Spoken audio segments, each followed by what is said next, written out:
Welcome to Core Concept HQ, where big ideas are simplified. Today, we're breaking down the book, I Will Teach You to Be Rich. And honestly, before we do anything else, I think we have to address the absolute elephant in the room. That Oh, title. absolutely. I mean, let's be real. If you saw a book called I Will Teach You to Be Rich on a shelf, what is your immediate reaction? Because mine is scam. It is. It sounds like a spam email I get 3 times a day. It sounds like a guy in a cheap suit yelling at me at 2:00 a.m. on an infomercial to buy his DVD set. For 3 easy payments of $19.99. Yeah. It triggers every single skepticism alarm bell we have, doesn't it? It really does. We are conditioned, and rightly so, to think that anyone promising to teach us to be rich is probably trying to get rich off of us. Right. It feels slimy. It feels like it's going to be about multi-level marketing or, flipping houses with no money down. Exactly. I almost didn't want to pick it up because I didn't want people on the subway to judge me.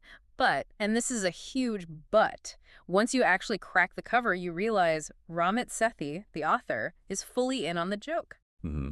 He knows. He knows exactly what that title sounds like. He's essentially leaning into that aggressive, almost clickbaity vibe to deliver something that is surprisingly sensible. It is. It's a Trojan horse, really. Yeah. He uses the flashy title to get your attention, but the actual content is, it's grounded in psychology, behavioral economics, and systems. Yeah, it's not about buying lottery tickets or some secret crypto strategy that's going to rug pull you in a month. No, not at all. And the vibe is very distinct. Sethi isn't your typical dry, finger-wagging financial advisor telling you that you're a bad person for buying a coffee. That's my favorite part. He's got this persona that's remarkably specific. It's like, imagine if a frat boy and a Silicon Valley geek had a baby. Okay, I'm with you so far. And that baby was your brutally honest best friend who isn't afraid to hurt your feelings to help you. That is a terrifyingly accurate description. Yeah. He's not afraid to call people out. He calls out the experts who failed to beat the market. He calls out people who complain about the economy but won't spend 10 minutes setting up a savings account. It's it's punchy. It's a tough love approach, but it's refreshing because it cuts through the polite noise. I mean, he studied psychology and technology at Stanford, and you can really see that influence. You can. He's less interested in the math of money because, let's be honest, the math isn't that hard. It's addition and subtraction. And he's much more interested in the behavior of money. Right. Why do we do what we do? Why do we procrastinate? Exactly. And that's the disconnect for most of us. We all know we should save. We know we shouldn't spend more than we earn. That's first-grade math. If information were the answer, we'd all be billionaires with six-pack abs. We would, but we don't do it. We don't. And that's what we're going to unpack today. This isn't a lecture on how to clip coupons or make your own laundry detergent to save 12 cents. Please, God, no. If the advice is reuse your dental floss, I'm walking out. We are safe from that. This is about designing a life. And that brings us to the core promise of the book, the concept of a rich life. This is critical. Before you look at a spreadsheet, before you open a banking app, you have to define what a rich life means to you. And the emphasis is heavily on the you. So let's pose this to the listener right now. Seriously, take a second. What does a rich life look like to you? Not what society says it should look like, which is usually a mansion and a yacht, and not what your parents say it should look like. What does it look like for you? For a lot of people, the default answer is just $1 million or financial freedom, but those are just buzzwords. They don't mean anything. Empty? Sethi argues that a rich life is specific. It has texture. For some people, he mentions, a rich life might be buying a $300 pair of designer jeans without a shred of guilt. Right. Sounds crazy to a frugal person. I can hear my dad screaming, $300 for denim? Are they woven from gold? Right. But for that person, if they love fashion, if that makes them feel incredible, that's their rich life. For someone else, it might be traveling for 3 months a year. For another person, it might be buying a round of drinks for all their friends on a Friday night without looking at the bill and sweating.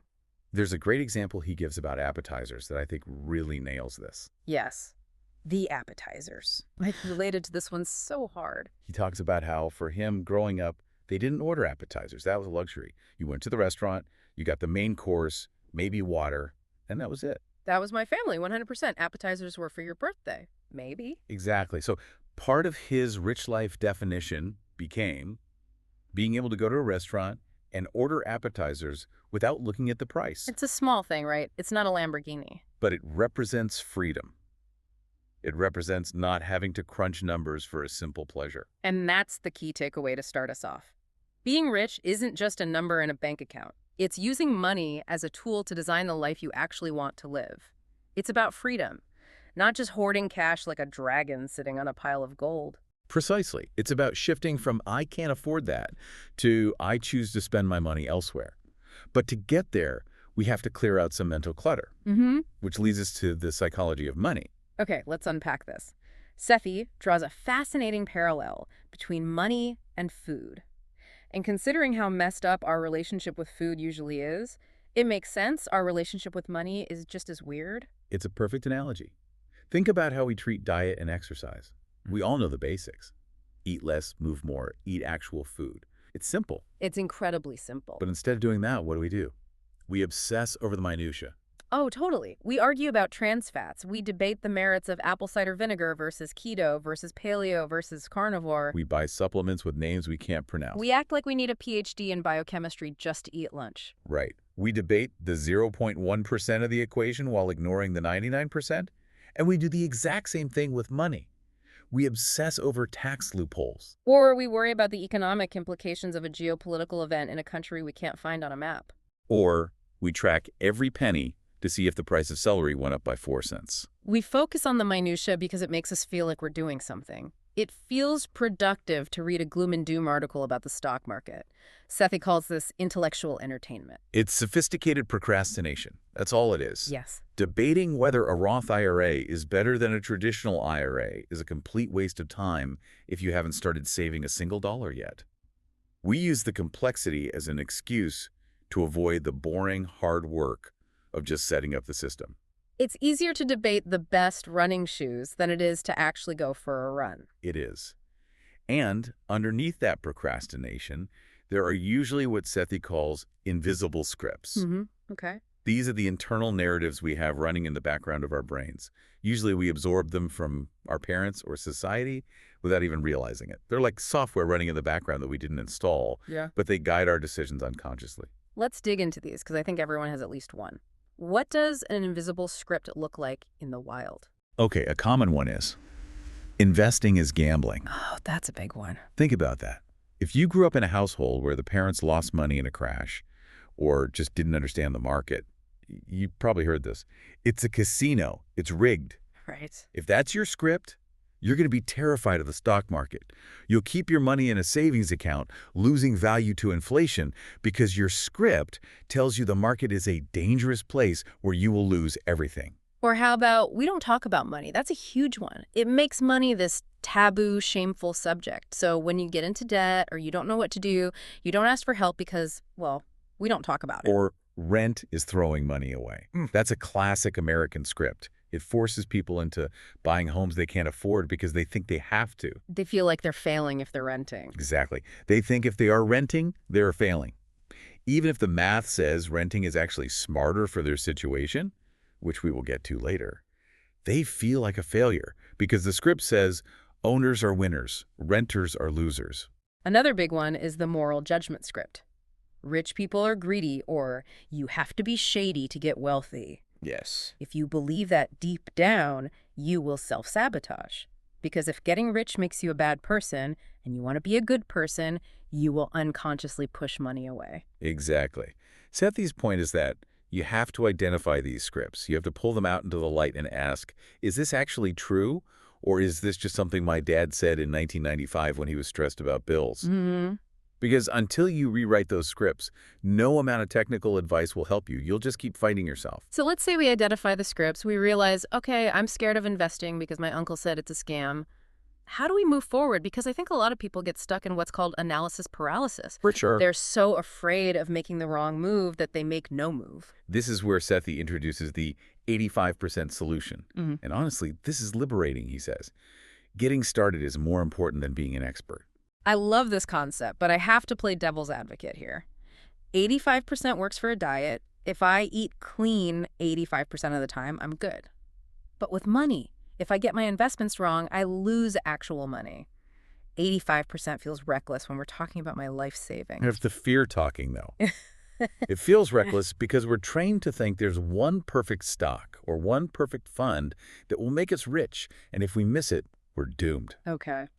But the math shows that the cost of waiting to find the perfect answer is far higher than the cost of picking a pretty good answer today. So it's better to be in the market with a decent fund than sitting on the sidelines looking for the perfect one. Exactly. We wait for the perfect time to invest. Yep. We look for the perfect allocation. And while we wait, we lose years of compound interest. Sethi says, just do it. Make a choice. If it's 85% right, you're winning. He also gives us permission to make mistakes, which is huge. He says it's better to make a mistake now with $100 than later with $100,000. That's the learning curve. You have to be willing to be a beginner. Stop trying to optimize everything before you've even started. You wouldn't try to optimize your running stride before you've even jogged around the block. Just put your shoes on. Yeah. So we're rewriting our scripts. We're accepting that 85% is good enough. Now we have to talk about spending.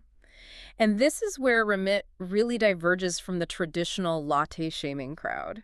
Yeah. Because usually financial advice is just stop buying stuff. He hates the word budget. And frankly, so do I. It just feels heavy.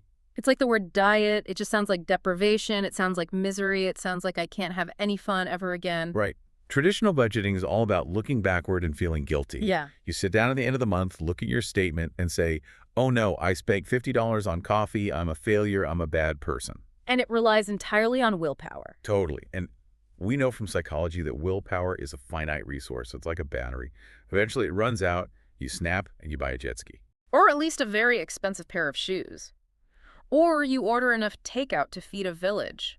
So if we aren't budgeting, what are we doing? Because we can't just spend zero. We are creating a conscious spending plan. I like the sound of that. Conscious implies choice. It implies agency. It sounds like I'm in charge, not the money. Exactly. Yeah. The core philosophy here is spend extravagantly on the things you love and cut costs mercilessly on the things you don't. That is such a powerful sentence. Let's say it again because I want it to stick. Spend extravagantly on what you love, cut mercilessly on what you don't. That's it. The problem is, most of us don't do either. Right. Most people spend a medium amount on everything. They buy medium clothes that they sort of like. They eat at medium restaurants that are just okay. They drive a medium car. And at the end of the month, they wonder where all their money went. Yeah. They aren't getting deep joy from anything, but they aren't saving money either. They're in this gray zone of mediocrity. Sethi draws a distinction between being cheap and being conscious. And I think we all know a cheap person. Oh, we definitely do. A cheap person tries to get the lowest price on everything, regardless of value. They're the person who will drive an extra 20 minutes to save 40 cents on gas. They don't value their time, just the pennies. And they're often inconsiderate, tipping poorly, for example, or splitting the bill down to the cent when they ordered more. The itemizer. I dated an itemizer once. We'd go to dinner and he'd be like, well, you had 3 slices of pizza and I had 2, so let's adjust the tax. Oh, no. It didn't last. It never does. Ugh. That's being cheap. Whereas a conscious spender cares about value. A conscious spender might decline a lunch invitation because they're saving money, and they'll be honest about it, but then they might turn around and spend $500 on a hobby they are passionate about. They're strategic. Exactly. The book has these great examples of what this looks like in the real world. Let's talk about the shoe lover, because I think this breaks a lot of stereotypes about what good with money looks like. This is a classic example. He has a friend who spends something like $5,000 a year on designer shoes. Which, to the average judgmental observer or a traditional financial guru, sounds insane. You're wasting your money. That's irresponsible. You should be investing that. But here's the context that changes everything. She lives in a tiny apartment. Mm-hmm. She doesn't have a car. She walks or takes the subway. She brings her lunch to work every single day. Tupperware, leftovers, the whole deal. So she looked at her life and said, I don't care about square footage. I don't care about fancy lunches. I care about shoes. Yes. She cut mercilessly on the apartment and the food things she didn't value, so she could spend extravagantly on the shoes. And the kicker is, she's fully funding her retirement accounts. She's not broke. That's the key. She's not going into debt for the shoes. She's prioritized. Yeah. She decided what her rich life was, and she funded it by cutting the stuff that wasn't it. Then there's the story of the partier. This guy spends $21,000 a year going out to bars and clubs in NYC. Again, sounds exorbitant. 21 grand is a salary for some people. But look at his life. This guy has basically no furniture. He sleeps on a mattress on the floor. He uses wire hangers. He doesn't care about home decor. Not at all. His priority is his social life. He decided, I want to be out with people. That makes me happy. I don't care if my apartment looks like a prison cell. It challenges us to stop judging how other people spend money and start focusing on how we want to spend it. If you love lattes, buy the lattes. Seriously, buy it every day. Right. But maybe that means you cut back on subscription services you don't watch, or you drive a used car for 5 more years. It's about the trade-off. You can have anything you want, but you can't have everything you want. You have to pick your battles. So how do we structure this? The book outlines 4 buckets. And I like this because it's simple. It's not a spreadsheet with 500 rows. Right. This keeps it simple without getting bogged down in math. Bucket 1 is fixed costs. Okay. This is rent, utilities, bills, debt payments, groceries, the stuff you have to pay to keep your life running. This should be roughly 50 to 60% of your take-home pay. Okay. So if I make $4,000 a month, about $2,000 to $2,400 goes here. Bucket 2. Investments. This is for your future self. 401k, Roth IRA, aim for 10%. Bucket 3. Savings. This is for short-term goals. Gifts, weddings, vacations, a down payment on a house. 5 to 10%. This is money you will use in the next 1 to 5 years. And bucket 4, the best bucket, the one that makes this sustainable. Guilt-free spending. This is the 20 to 35% that is left over.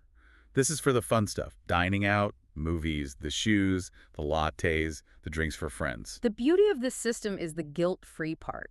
If you have covered your fixed costs and you've sent money to your investments and savings, the money in that last bucket is yours to burn. Imagine the psychological relief. You walk into a coffee shop, you buy a $5 latte. Instead of that little voice saying, I shouldn't be doing this, I should be saving for retirement, you think, Your retirement is handled. my savings are already handled. The transfer happened yesterday. This is my latte money. This tastes like freedom. It completely removes the stress. It turns spending from a guilty act into a celebratory act. But, and here's where it gets really interesting, how do we actually make sure the money goes to the right buckets? Right. Because if it's up to me to manually transfer money every month, I'm going to forget. Or I'm going to see that money in my checking account and think, whoa, I have extra cash, and spend it on something stupid. We are human. We are lazy. We get distracted. And we are terrible at doing boring, repetitive tasks accurately over 30 years. Sethi's argument is, don't rely on willpower. Willpower fails. Rely on automation. This is section 3, and honestly, this is the engine of the entire book, the automatic money flow. The goal is to build a system that manages your money for you while you sleep. You want to remove yourself from the equation as much as possible. Be the architect, not the janitor. Exactly. You want to be the architect of the system, not the janitor cleaning it up every month. So paint the picture for us. I'm a visual learner. What does this system look like if I drew it on a napkin? Okay, imagine your checking account is a traffic hub, or like a distribution center at Amazon. Everything flows in there and then immediately flows out. Step 1, your paycheck hits your checking account. Easy enough. Step 2, immediately, and I mean the day after payday, automatic transfers kick in. It's not you logging in. It's the bank's computer doing it. Exactly. Transfer A goes to your 401k or investments. Boom, retirement handled. Okay. Transfer B goes to your savings account. Boom, vacation fund handled. Go ahead. Transfer C automatically pays your credit card bill in full. Wait, automatically pays the full balance. That sounds scary to people. What if I don't have enough money? What if I overdraft? That's the fear, right? I need to check it first. That is the #1 fear people have with automation. I need to control it. But here's the reality. You are more likely to miss a payment and get hit with a late fee if you do it than if the computer does it. Good point. The system forces you to look at your money differently. If you know the credit card bill is being paid on the 5th, you stop spending on the 1st if you're low. And whatever is left sitting in the checking account after all that. That's your guilt-free spending money. It's what you can withdraw as cash or spend on your debit card for the rest of the month. It forces you to live on what is actually available after you've paid yourself first. It flips the equation. It does. Usually, we spend first and save what's left, which is usually nothing. This makes us save first and spend what's left. It creates artificial scarcity. If the money for savings is gone before you even see it, you learn to live without it. You adjust your spending to what's left. It's amazing how quickly we adapt. You don't even miss it after a month. Not at all. If you have $100 less in your checking account, you just naturally buy one less dinner out. You don't even notice it. Sethi calls this the curve of doing more before doing less. It's a bit of a mouthful, but the concept is solid. It takes effort to set this up. You have to find your passwords. You have to link the accounts. You have to pick the dates. It's a pain. It's a pain in the neck for one Saturday afternoon. You will be annoyed. You will be cursing at your laptop. Why is two-factor authentication so annoying? But once it's done, you spend less than an hour a month on your finances. The system runs itself. You are literally saving and investing while you sleep, while you're at work, while you're on vacation. You become the CEO of your money, not the day laborer. That's the goal. There's also this great concept he mentions called the next $100. Because once you automate, things get static. But what if you get a raise? Yes. This addresses the question of, what do I do if I get a raise or a bonus?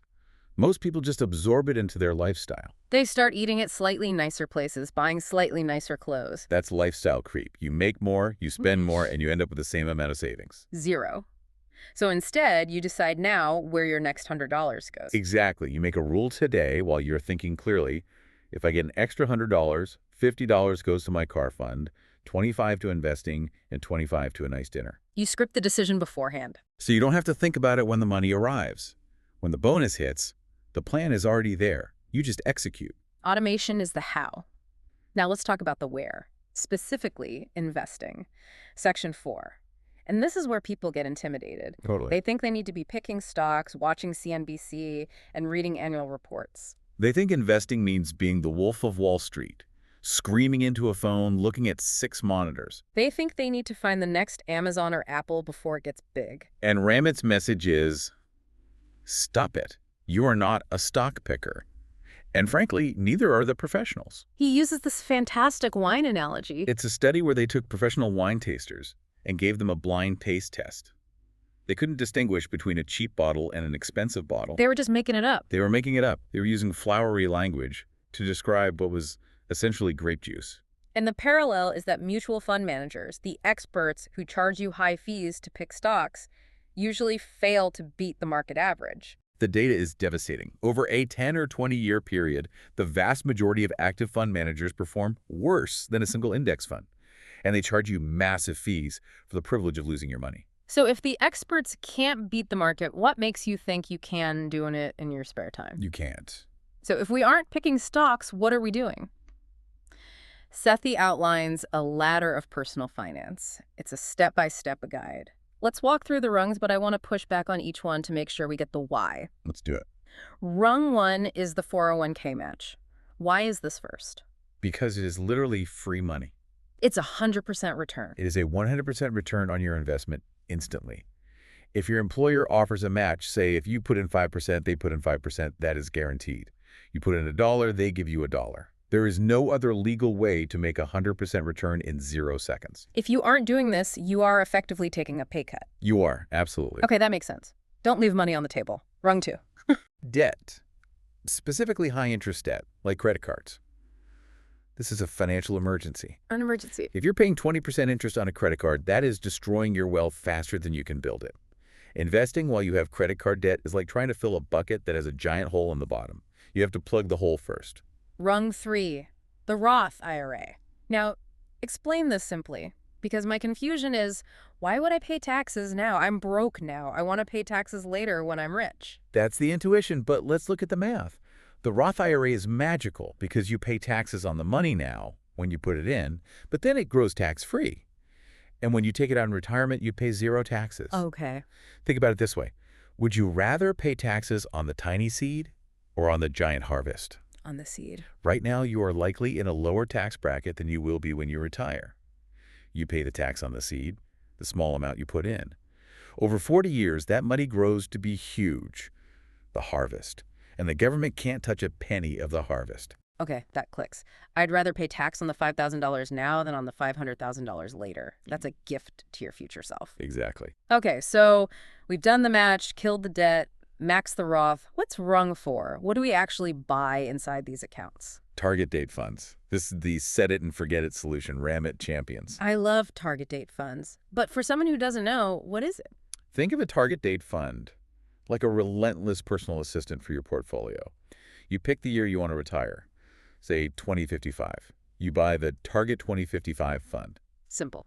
Right now, since 2055 it's far away, The fund knows you can handle risk, so it buys mostly stocks-aggressive, high growth. Mm-hmm. As you get older, the fund automatically adjusts. It starts selling the risky stocks and buying safer bonds. It does this So automatically. you don't have to wake up when you're 50 and say, oh, no, I need to rebalance my portfolio. No. The fund does it. You don't have to be an expert. You just have to know what year you turn 65. Yeah. It is the 85% solution perfectly applied. It's low cost, diversified, and requires zero maintenance. And we can't talk about investing without talking about the magic of compound interest. This is the most powerful force in finance. Einstein reportedly called it the eighth wonder of the world. The book uses the story of Smart Sally versus Dumb Dan, and I think this story haunts me. It should haunt you. It's a cautionary tale. Mm. Smart Sally starts investing at age 19. She invests a small amount, say $2,000 a year. She does this for 8 years until she's 27. Okay. Then she stops. She never adds another penny. She just lets it ride. Right. And Dumb Dan. Dumb Dan waits. He wants to live a little. He starts at age 30. He invests the same amount, $2,000 a year, but he keeps doing it for 35 years until he's 65. So Dan invests way more of his own money over a much longer time. He's grinding for decades. But here is the punchline. Sally ends up with more money in the end. Significantly more. How is that fair? It's not fair. It's math. Because she started earlier, her money had more time to double and double again. Those first 10 years of growth compounded on themselves over and over. Dan can never catch up, no matter how hard he tries. The lesson is, start now. Even if it's $50, even if it's $20, time is more valuable than the amount. Don't wait until you have more money. That's the trap. You build the habit with the $50 so that when you do have money, the system is already working. Moving on to section 5. We need to talk about credit cards and what Sethi calls big wins. Ramit is actually very pro-credit card, which surprises people. Yeah, usually financial gurus tell you to cut them up, freeze them in a block of ice, or burn them in a ritual sacrifice. Ramit says credit cards are powerful tools if you use them correctly. They offer consumer protection that debit cards don't. That's a huge one. If someone steals your debit card info, your actual money is gone. If they steal your credit card, it's the bank's money. It's much easier to fight. Plus, they double your warranties. And of course, the rewards points, cashback, free travel. But there are golden rules. We can't just swipe wildly. Rule number 1, pay it off in full every single month. Automation handles this. If you are paying interest, you are losing the game. The points are not worth 20% interest. Never. Rule number 2. Negotiate. This leads us to the big wins philosophy. I think this is my favorite part of the book's mindset because it frees you from the penny pinching. It goes back to the minutia trap. We worry about the $3 latte. We feel guilty about the appetizer. But we ignore the $30,000 car purchase. Right. Sethi argues you should focus on the big wins, the 5 or 10 decisions in life that move the needle massively. What are these big wins? Number 1, negotiating your salary. Think about this. A 10-minute conversation can raise your salary by $5,000 or $10,000. Over a career, that one conversation compounded is worth hundreds of thousands of dollars. And yet people are terrified to do it. We'll spend hours clipping coupons to save $10, but we won't spend 2 hours preparing for a salary negotiation. We'd rather clean the bathroom than ask for a raise. But if you nail that negotiation, you don't need to clip coupons. Exactly. Another big win, buying a car. The advice isn't just buy used, it's drive it into the ground. Keep it for 10+ years. Yes. The biggest cost of a car is depreciation. If you trade your car in every 3 years, you're setting fire to your money. If you keep it for 10, you have 5, 6, 7 years of no car payments. That is pure savings. And housing. Optimizing your rent or mortgage, getting a slightly smaller place, or living with a roommate for 2 extra years, that makes a massive difference. If you get these big wins right, you negotiate a good salary, you drive your car for a decade, you choose an affordable apartment, you can buy all the lattes you want. The math just works out. You don't have to feel guilty about the small stuff because you nailed the big stuff. It's about return on effort. Saving $3 on coffee takes willpower every day. Negotiating your salary takes courage once a year. Right. And regarding negotiation, Sethi gives great scripts. The key mindset is everything is negotiable. Everything. Bank fees, negotiable. Call them up and say, I see a fee here, I'd like it refunded. Credit card APR, negotiable. Rent, negotiable. Salary, obviously negotiable.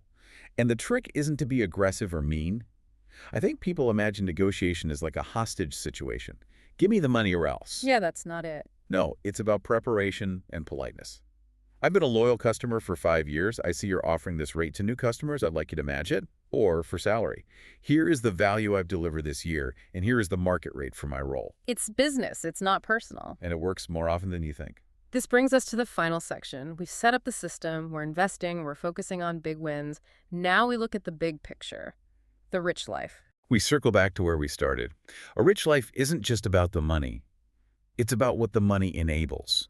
It's freedom. It's options. The book touches on the concept of FIRE financial independence. Retire early. This is the crossover point, the moment when your investment income exceeds your monthly expenses. That is the ultimate freedom. You don't have to work. You work because you want to, or you don't work at all and you paint landscapes. But even if you aren't aiming for early retirement, the rich life is about claiming your time. Maybe it's being able to pick your kids up from school every day at 3 p.m. because you could afford to work fewer hours. That's a rich life. Maybe it's helping your parents retire so they don't have to work at Walmart. That's a rich life. Ramit also takes a moment to address the cultural narrative of victimhood. This is controversial, but important. We hear a lot of, the economy is rigged, boomers ruined it, I'll never afford a house. Yeah. And Ramit acknowledges, yes, things are harder, housing is expensive, wages have stagnated in some sectors, the system is tough. He's not denying reality. But complaining about it doesn't put money in your pocket. Twitter threads about late-stage capitalism don't pay the rent. Right. You can be a victim, or you can take control. You can complain about the rules of the game, or you can learn to play the game better than anyone else. The book is heavily biased towards action. Focus on what you can control. You can control your spending, you can control your automation, you can control your negotiation preparation. And there's this great rule in his 10 Rules for a Rich Life that says, live life outside the spreadsheet. I love that one. It's a warning to the optimizers. Don't become so obsessed with tracking your net worth and optimizing your asset allocation that you become a bore. Don't be the person at dinner calculating the tip to the exact penny to maximize your savings rate. Don't be the person who refuses to go on vacation because it will delay your retirement by 2 days. The point of the system is to free you up to live, not to turn you into a money-hoarding robot. So let's wrap this up. We've covered a lot. We have. To recap the main pillars. 1. Conscious spending. Stop budgeting. Spend extravagantly on what you love. Cut mercilessly on what you don't. Be the shoe lover or be the electronics nerd, but own it. 2. Automation. Build a machine. Remove willpower. Let the system handle your bills and savings while you sleep. 3. Investing. Keep it boring. Index funds and target date funds. Start now. Don't try to be smarter than the market. And 4. Big wins. Focus your energy on salary, house, and car. Ignore the $3 worries. That's the blueprint. It's simple, but it's not easy. It requires that initial push to set it up. It does. So here's our challenge to you, the listener. Pick one big win to tackle this week. Maybe you call your credit card company and ask them to waive your annual fee. Maybe you set up that automatic transfer to your savings, even if it's just $50. Maybe you start researching your salary for your next review. Just do one thing. Break the paralysis. And remember, your rich life is yours to define. If it looks weird to your friends, like living in a tiny apartment so you can buy expensive shoes, that's fine. In fact, that's the point. Be unapologetically you with your money. Exactly. Thanks for listening, and remember, this is Core Concept HQ, where we simplify powerful ideas to help you live smarter. See you in the next summary.